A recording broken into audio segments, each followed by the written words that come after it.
안녕하세요.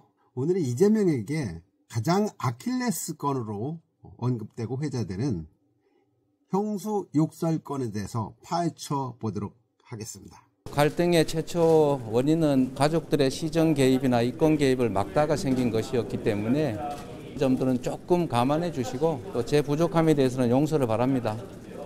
죄송합니다. 방금 들어보신 것처럼 본인도 잘했다고 이야기를 하지 않습니다. 저는 행정학을 전공한 입장에서 왜 이런 사건이 벌어졌는지에 대해서 알아보려고 합니다. 시장, 군수, 구청장, 기초단체장이라고 하죠. 단체장이 되면 많은 일들을 하게 되고 청탁과 관련된 것들도 들어옵니다. 청탁을 거절하는 것도 단체장이 해야 할 중요한 일입니다. 예를 들어서 아는 사람이 친구야 나 지금 박사학위를 갖고 있는데 너네 관내에 있는 대학에 취업 좀 시켜줘. 그러면 그래? 무슨 박사학위인데 가져와봐. 이렇게 해서 취업을 시켜줬다면 이게 취업 알선입니다. 청탁, 알선이 되는 거죠. 해서는 안 되는 거죠. 단체장이 가져야 할 가장 중요한 덕목은 공정입니다.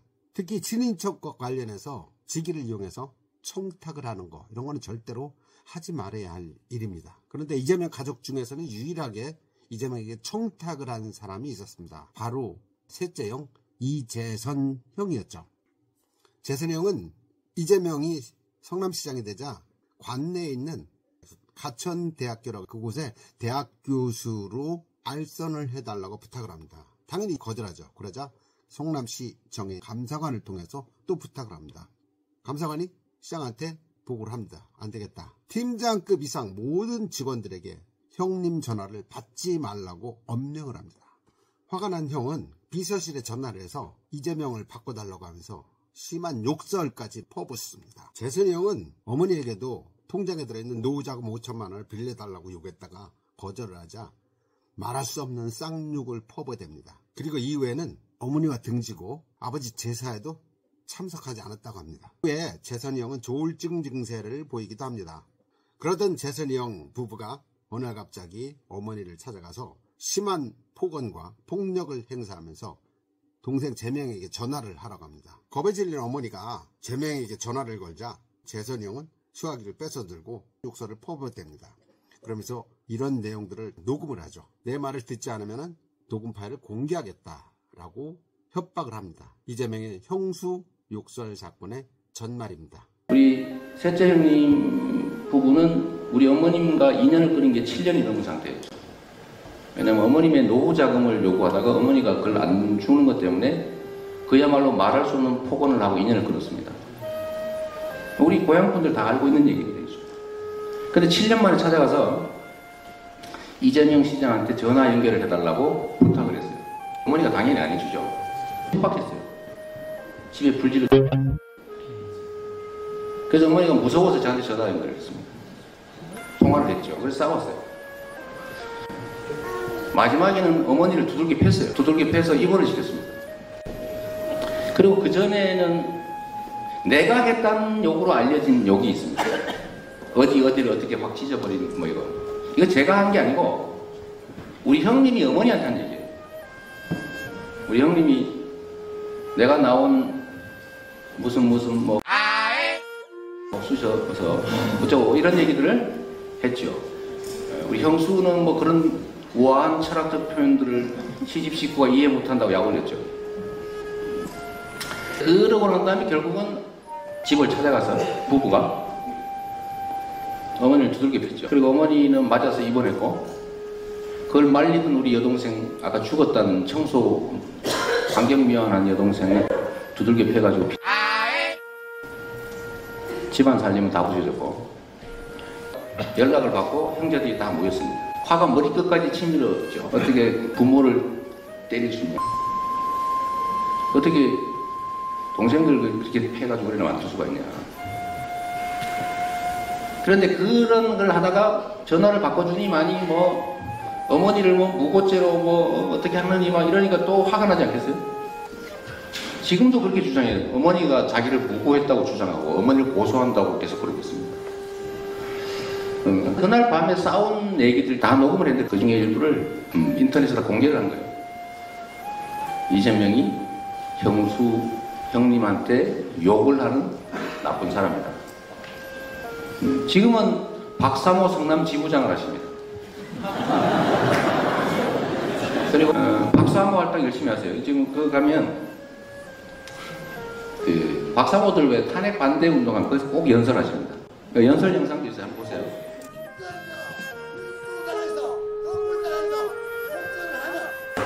제가 뭐 포근한 사실 인정한다. 뭐 욕했어요. 제가 인격이 좀 부족하고 또 거칠게 인생을 살아와서 형수한테 욕한 거는 잘못했죠. 공직자라는 이유로 어머니가 맞아서 입원하고 집안 살림 다 부셔지고 여동생은 맞아서 피 흘리고 그러고 있는 상황에서도 평정을 유지하면서 형님 왜 그러셨습니까? 그러시면 아니 되시지요. 라고 했어야죠, 제가.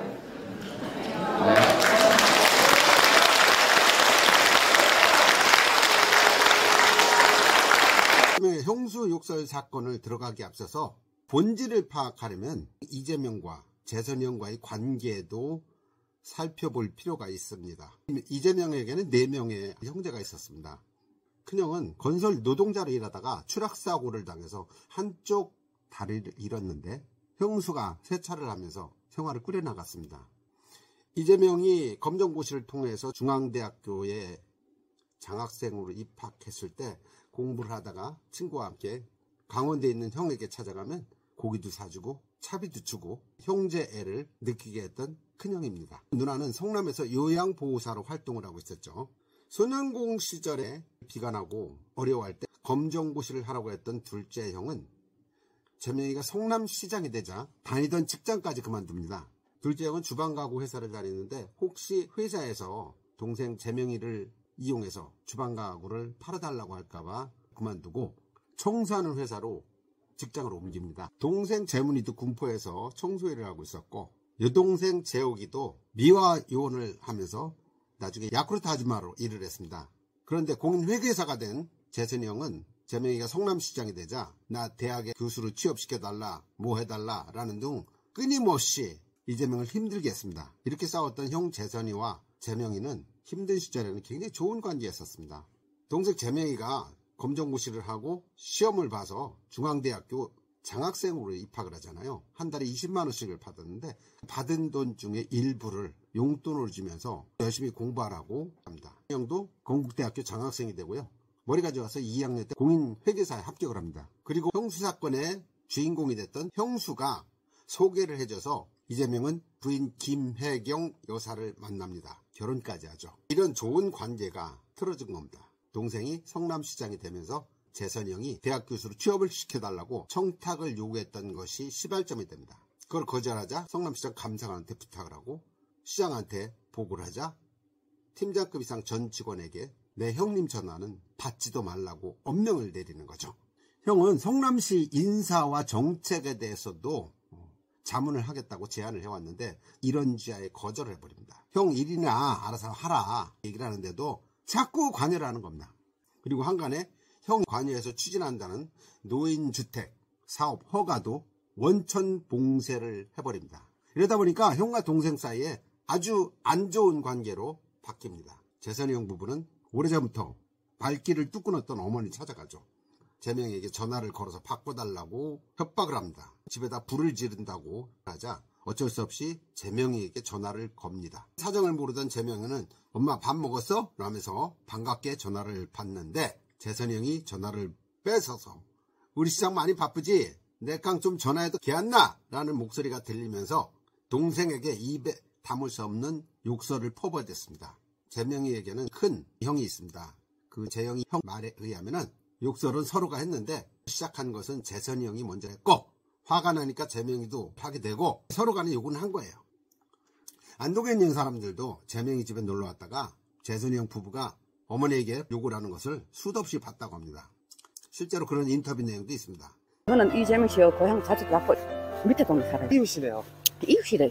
요 사이는 어떻게 해가지고 부모는 저리 가고 형수가 최고인지 형수 세월이 아마 막가파라 그래도 이건 아니거든요. 우리 국민이 다는 아니지만 대다수가 재명 씨 형수한테 욕하는 거 그것만 전적으로 있는데 형수가 평소 형이고 형수고 엄마를 급박하고 협박하고 뭐 불을 지르겠다 뭐 이렇게 예. 협박을 했군요. 협박도 했고요, 폭언도 했고요. 그걸 우리 친구가 자주 봤어요. 아, 직접 보셨다고요? 봤어요. 봤고 또 성남시장 되기 전에 이재명 씨가 성남시장으로 나간다 그때 이재명 씨 고향 사람 불러가 자기 집 불러 올리면은 네네. 형은 밤새도록 욕을 하고 고함을 지르고 돈 달라고 협박하고 땡깡 놓고 돈 동네 달라고요? 방네 예, 돈 달라고 술 먹고 그런데. 와가지고 술 먹고 왔어요. 그런데 우리 국민은 그건 몰라요. 가족보다 남이 나을 때가 있거든요. 가족 간에 있었던 대화하는 내용을 녹음을 떠서 형이 공적인 지위에 있는 동생에게 협박을 한 거죠. 재선이 형이 어머니에게 폭언을 하고 또 재선이 형수도 그랬다고 하고 이런 과정 속에 수도 없이 폭언이 오고 가고 재명이도 화가 나서 욕설을 퍼부어댔을 거 아닙니까? 이런 것들을 녹음을 해가지고 공개적으로 세상에 알린 것이 형수 욕설의 전말이라고 볼 수 있겠죠. 오죽했으면 형수에게 이것도 공개해봐라 하면서 한 말까지 인터넷에 떠돌아다니고 있습니다. 그런데 형은 조울증을 앓고 있었다고 해요.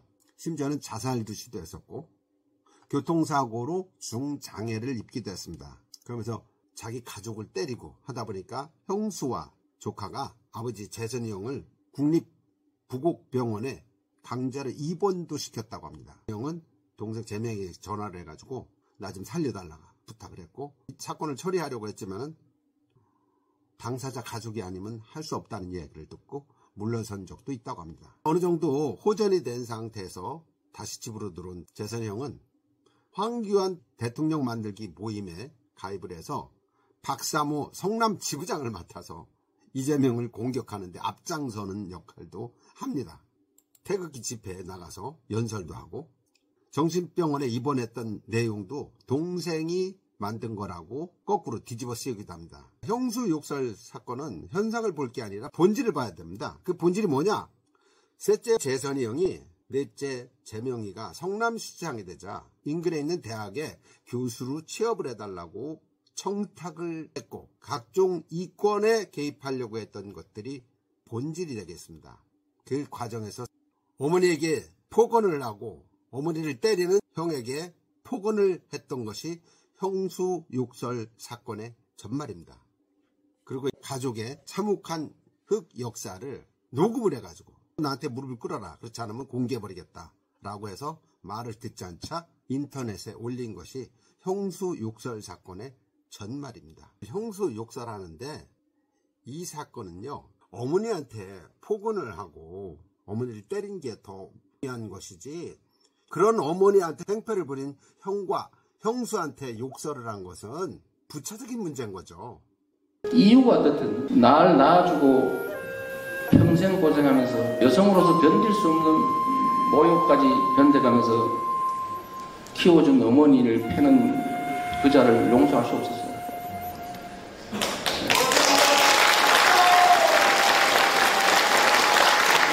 되게 가정에도 집안에서 속을 끓이고 속썩이는 사람들이 한 명씩은 꼭 있어요. 부모에게 행패를 부린다든지. 저희 집안에도 그런 누님이 있었습니다. 아버지한테 행패를 부리고 그 아버지가 다친 적도 있습니다.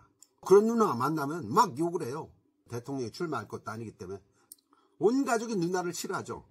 마찬가지로 재명이네 가족에서도 재선이 형만 그렇게 또라이 같은 짓을 했던 겁니다. 따로 놀고 따로 국밥 취급을 받은 거죠.